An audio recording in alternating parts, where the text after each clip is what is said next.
कि आज संक्षिप्त परिचय, जिसे साहित्यिक परिचय, जीवन परिचय भी कह सकते हैं, तो संक्षिप्त परिचय पढ़ते हैं। किसका? कबीर दास का। नाम है कबीर दास, जिसे संत कबीर भी बोला गया। ध्यान समझिएगा, संत कबीर। और इन्हें समाज सुधारक और महान कवि मानते हैं। कुछ लोग इन्हें परमात्मा का स्वरूप भी मानते हैं, जैसे कि संत रामपाल एक वो साधु है, तो वो इन्हें भगवान को मानते हैं, ब्रह्मा विष्णु महेश से भी ज़्यादा।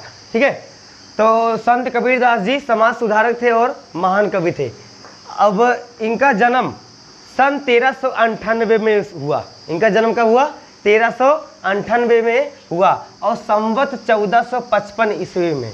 अब ये सन और संवत में बहुत फर्क होता है। इसी में 57 जोड़ दोगे तो ये संवत बन जाएगा। हमेशा चाहे जिसमें 57 प्लस कर दोगे क्या बनेगा?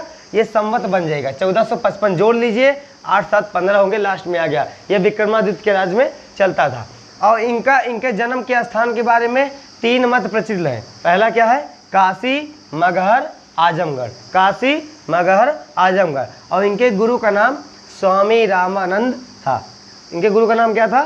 स्वामी रामानंद। और गुरु मंत्र इन्होंने ही दिया था। जब इन्होंने गुरु मंत्र दिया तो ये संत महात्मा बन गए। एक बार की बात है कि गुरु रामानंद जी ने एक विधवा स्त्री को, ध्यान से कहानी सुनो, एक विधवा स्त्री को क्या कर दिया? श्राप नहीं, उसे वरदान दे दिया उसके पुण्य प्रभाव से कि जाओ पुत्रवती भवा, पुत्रवती भवा। एक विधवा ब्राह्मणी के, तुम सोचो अगर समाज में किसी के देख रेख में पुत्र हो जाएगा तो क्या कहेगा? सब लोग लांछन लगाएंगे, पता नहीं कहाँ से मुँह काला करके आई है। तो वैसे ही जब अब पुत्रवती का वरदान तो दे दिया, उसे पुत्र तो हो गया। तो उस कहा जाता है कि उस विधवा स्त्री को पुत्र होने के जो हुआ था वही कबीर है। तो उसने समाज के भय से पुत्र तो उत्पन्न हो गया, गया एक तालाब में फेंक दिया, जिसका नाम लहरतारा नामक तालाब है। ठीक है, लहरतारा नामक तालाब में उसे फेंक दिया। वहीं पर कमल के पुष्प पे कहा जाता है कि कबीरदास जी पाए थे। अब थोड़ा सा एक दोहा में आप सबको इतना बताएं जितना बताए हैं। इनका एक दोहा है अच्छी तरह से कि क्या था कि संवत 1555 साल गए। यहाँ पे हिंदी में लिखना पड़ेगा कि 15, चाहे आधा ना लिखो चाहे बिंदी लिख दो। 1555 साल गए, 1555 साल गए, चंद्रावर एक ठाठ ठहे। चंद्रावर एक ठाठ ठहे। 1555 साल गए, चंद्रावर एक ठाठ ठहे। जेठ सुदी बरसायत को, जेठ सुदी बरसायत को,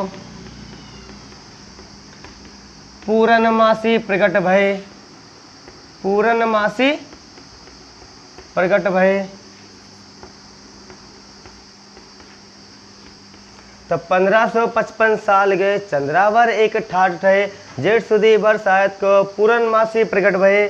और आगे है कि घन गर्जे दामिन दम के, घन गर्जे दामिन दम के, घन गर्जे दामिन दम के, बूंदे बरसे झड़ लाग गए, बूंदे बरसे झड़ लाग गए, लाग गए, बूंदे बरसे झड़ लाग गए। लहर तालाब में कमल खिली हैं। लहर तालाब आ गया ना, लहर तालाब, लहर तालाब में कमल खिली हैं, कमल खिली हैं। तह कबीर भानु प्रकट भयो, तह कबीर भानु प्रकट भयो, प्रकट भये। अब देखिए इस दोहा से इनका क्या क्या मिलता है, अच्छे से ध्यान समझिए कि 1555 साल गए। इनका जन्म कब हुआ? 1555 साल विक्रमी में हुआ भी नहीं। इसको याद करने से बहुत फायदा रहता है कि 1555 साल गए, चंद्रावर एक ठाठ ठहे, जेठ सुदी, मतलब जेठ का महीना था। जेठ का महीना सावन, वही बात तो जनवरी फरवरी पहले जेठ चलता था। तो जेठ का महीना ही चल रहा है ना जेठ का मंगलवार चल रहा था। तो जेठ सुदी बरसायत को, मतलब वर्षा हो रही थी। जेठ सुदी बरसायत को, अब बारिश होने वाली है। जेठ सुदी बरसायत को, पूरनमासी, मतलब ये पूर्णिमा के दिन हुए, प्रगट भय मतलब हुए, पूरनमासी प्रकट भये, घन गरजे दामिन दम के, खूब बादल गरज रहे थे, घन गरजे दामिन दम के, बूंदे बरसे झड़ लाग गए, खूब बारिश हो रही थी। लहर तालाब में कमल खिले हैं, लहर तालाब में जो है, लहर तारा नामक तालाब में कमल खिला हुआ था, तो उसी के ऊपर कबीर प्रकट भये। इस दोहे को लिख लीजिए, बहुत काम आएगा। उसके बाद दूसरा दोहा बताएंगे, ध्यान से सुनिए। अब आगे है लहर तालाब में इन्हें फेंका गया, इतनी कहानी खत्म होगी, समझ आई ना। अब आगे है इनको वहाँ से जब है लहर तालाब, इसको नोट कर लो भैया, और आगे है फिर बताते हैं। फिर इनका नीरू और नीमा, वहाँ लहर ताला नामक तालाब से इनको जो जुलाहा थे, नीरू और नीमक जुलाहा थे, जुलाहा मुस्लिम शब्द है, ठीक है। नाम कबीरा जाति जुलाहा, कबीर नाम जो है वो मुसलमान है। तो नीरू और नीमा इन्हें पालन पोषण किए थे, जुलाहा थे, इनका पालन किए थे। और जो है इनका विवाह जो है लोई नामक कन्या से हो गया, ऐसा प्रचलित माना जाता है, ठीक है। तो कुछ लोग इन्हें हिंदू कहते हैं, कुछ लोग मुस्लिम कहते हैं, क्योंकि हिंदू ने जन्म दिया और मुस्लिम इन्हें पाले पोसे। और इनके संतान का नाम था कमाल कमाली, संतान का नाम था इनके कमाल कमाली, पुत्र का नाम कमाल, पुत्री का नाम कमाली। कुछ लोग कहते हैं कि ये रास्ते में जा रहे थे, अचानक से कोई लड़का बेहोश पड़ा था, उसे जगा दी, मतलब उसे होश में ला दिए, तो कैसा कहेंगे कमाल हो गया, कमाल हो गया, कमाल हो गया, तो उसी का नाम कमाल मान लिया गया। आगे इनकी जो ये जब ये अंतिम समय इनका आया था, तो ये मगहर चले गए। अंतिम समय में कहाँ चले गए? मगहर चले गए। मगहर क्यों गए? क्योंकि अब भाई काशी में जा, कुछ लोग मानते हैं, तो कबीरदास जी जानते थे कि कुछ लोग का कहना है कि जो काशी में मरता है वो स्वर्ग में जाता है, जो काशी में मरता है स्वर्ग में जाता है, और जो मगहर में मरता है वो नरक में जाता है। कबीरदास जी इसके खिलाफ थे, कहते थे मैं मगहर में ही जाऊंगा, मर के दिखाऊंगा, नरक में जाऊंगा, देखते हैं कौन कैसा होता है। तो कहा जाता है स्वर्ग में नौकरी करने से अच्छा है नरक में राजा बनकर जी लो, अच्छी बात है। अब इनकी मृत्यु 1518, मृत्यु जो है 1518, और इनका संवत जो है 1575 विक्रमी संवत में इसका माना जाता है। इसके लिए भी आपको एक दोहा लिखना पड़ेगा, ठीक है। अब यहाँ पे इसको इरेज कर देते हैं, उसके बाद लिख लेना कि मगहर में, यहाँ तक का हो गया ना। तो अंतिम समय मगहर चले गए, जो कि नरक का रूप माना जाता है, और मृत्यु इनका 1575। आप देखिए लिखा जाएगा कि संवत 1575, संवत 1575। दूसरा नंबर दोहा है, ये पहला है, संवत 1575, संवत 1575, कियो मगहर को गौन, कियो मगहर को गौन, माघे सूदी एकादशी, माघे सूदी एकादशी, माघे सूदी एकादशी, रलो पौन में पौन, रलो पौन में पौन। तो ये कहा गया है कि संवत 1575, कियो मगहर को गौन, माघे सूदी एकादशी, रलो पौन में पौन। संवत 1575, 1575 मतलब इनकी मृत्यु जो है 1575 में। ये जन्म के बारे में था, ये मृत्यु के बारे में। और कियो मगहर को गौन, कहाँ गए थे? मगहर में गए थे। उसके बाद माघे सूदी एकादशी, माघ का महीना था, एकादशी तारीख थी, रलो पौन में पौन मतलब मृत्यु को प्राप्त हो गए, ईश्वर को विलीन हो गए ईश्वर में। और कहा जाता है कि इसके बाद, मृत्यु के बाद, ये कथा प्रचलित है कि इनके शव को, इनके लाश को हिंदू और मुस्लिम लोग, हिंदू झगड़ा हो गया, हिंदू और मुस्लिम में क्या हो गया? झगड़ा हो गया। हिंदू लोग कह रहे हैं कि हम दाह संस्कार, वो हिंदू लोग कह रहे हैं हम दाह संस्कार करेंगे, और मुस्लिम लोग कह रहे हैं हम दफनाएंगे। ऐसा ही होता है, हम सबके केवल दाह संस्कार होता है और मुस्लिम लोग के दफनाया जाता है। तो हिंदू लोग कह रहे हैं दाह संस्कार करेंगे, और वो मुस्लिम लोग कह रहे हैं दफनाना है हमें। तो झगड़ा हो गया, विवाद हो गया। अचानक से इनकी लाश पड़ी हुई थी, और यहाँ हिंदू लोग थे, यहाँ मुस्लिम लोग थे, झगड़ा चल रहा था, हम ये करेंगे वो करेंगे। अब पता लगा उसमें से एक लोग आया, इसके चद्दर को, कफन को उठा दिया, और इसके नीचे लाश मिली ही नहीं उनको। लाश गायब होगी। पता है उसकी जगह पर क्या मिला? फूल मिले, ढेर सारा फूल मिला, पुष्प मिला। सभी लोग हाथ जोड़े नमन किए, आधा फूल इन्होंने बटोर लिया मुस्लिम लोगों ने, आधा फूल इन्होंने ले लिया, तो यहाँ पे काम खल्लास हो गया। और इन्होंने शिक्षा प्राप्त की ही नहीं, शिक्षा का अवसर इन्हें मिला ही नहीं, बल्कि जो काव्य थे, कविताएं थी, इन्हें के गुरु इनको सिखाते थे, ठीक है।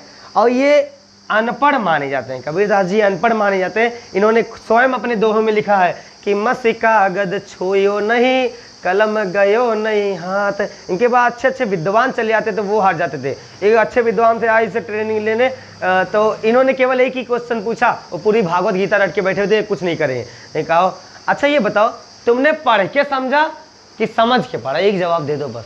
जितनी भागवत किताब सब चीज़ तुम पढ़े हो, तुम पढ़ के समझे कि समझ के पढ़े? इसका कोनो जवाब ही नहीं है। समझ के पढ़ के कहे, समझ के पढ़े तब भी गलत है, और पढ़ के समझे तब भी गलत है। कौन कह दे? दोनों सही है। अब भाई कोई पढ़ के समझता है, कोई समझ के पढ़ता है, उसका कोई जवाब ही नहीं था उसके बाद। तो इनसे सब लोग हार जाते हैं, अच्छे से विद्वान। काशी में विद्वानों का ढेर होता है, हाँ। और ये भक्ति काल की कविता, कोई पूछता है कि कौन से काल के थे वे? भक्ति काल के थे। विकल्प में अगर भक्ति काल के दो लेखक का नाम बताओ तो बिहार इनको लिख देना, ठीक है, सूरदास को, और इनको लिख देना ये बिहार क्या है, कबीरदास जी, हाँ। और इनके अब ये जो जितनी रचनाएं बोलते थे, ये अपने मुंह से ही बाजते थे कविताएं, काव्य जो दोहा छंद बोलते थे, अब ये बोलते थे। और इनके एक शिष्य थे, वो धर्मदास था। इनके शिष्य का नाम था धर्मदास। धर्मदास जो है, कबीर बोलते थे, धर्मदास लिखते चले जाते थे भर भर। तो कब उन्होंने लिखा अपने यहाँ बीजक, धर्मदास ने क्या लिखा? बीजक। तो वही बोला था किसने? कबीर ने। लिखा इसने बीजक। बीजक में 3 भाग है, क्या है? साखी शबद रमैनी, साखी शबद रमैनी, 3 भाग है। उसके बाद एक दोहा और बताते हैं इनका, जो कि आपको क्लियरिटी हो जाएगा। दोहा नंबर 3, ये सब आप लिख दीजिएगा, नंबर मिलेगा आपको, ठीक है। इन्होंने कहा कि बालपनो धोखा में गयो, 20 बरिस ते चेतन भयो, बरिस सौल। देखो लिखा है कि बालपनो धोखा में गयो, बालपनो धोखा में गयो, 20 बरिस ते चेतन भयो, 20 बरिस ते चेतन भयो, 20 बरिस ते चेतन भयो, बरिस सौ लगी कीनी भक्ति, बरिस सौ लगी कीनी भक्ति, ता पीछे सो पाई मुक्ति, ता पीछे सो पाई मुक्ति, ता पीछे सो पाई मुक्ति। इसी को समझ लेते हैं, ये आखिरी है, उसके बाद बस इसके बारे में इनकी इतनी जानकारी काफ़ी है। देखो बालपनो, ध्यान समझना, अब पहले समझ लो तो, बालपनो धोखा में गयो। इनका बाल माने होता है बचपन, बालपन, इनका बचपन जो है धोखा में गयो, धोखा में चला गया। बचपन मतलब जब मान लेते हैं 20 साल, लगभग इनका 20 साल से नीचे, जैसे हम सब 20 साल से नीचे होते हैं ना, धोखा किधर खेलते हैं, मैच खेलते हैं, गुल्ली डंडा खेलते हैं, गोली कंचा खेलते हैं, पतंग उड़ाते हैं, अपना अपना क्वालिटी है। तो बालपन धोखा में गया, इनका बचपन धोखा में चला गया। वैसे तो सबका बचपन धोखा में चला जाता है। जब 20 साल के बाद जब शादी होती है तो चेतना आता है, अरे अब हम बड़े हो गए हैं, अब हमें कमाना है, पैसा बचत करना है, अकाउंट में डालना है। तो इसे अभी कबीरदास भी बालपन धोखा में गया, सबका बचपन धोखा में चला गया। 20 बरिस थे चेतन भयो, जब ये 20 साल के हुए तो इनको चेतना आई कि मैं कबीर हूँ, मेरा जन्म किस लिए हुआ है। बरिस सौ लगी कीनी भक्ति, बरिस सौ माने 100 साल तक, 100 साल तक इन्होंने भक्ति की थी, 100 साल तक भक्ति की थी और 20 साल तक बहले घूमे हम सब की तरह। तो 20 और 100 कितने हो गए?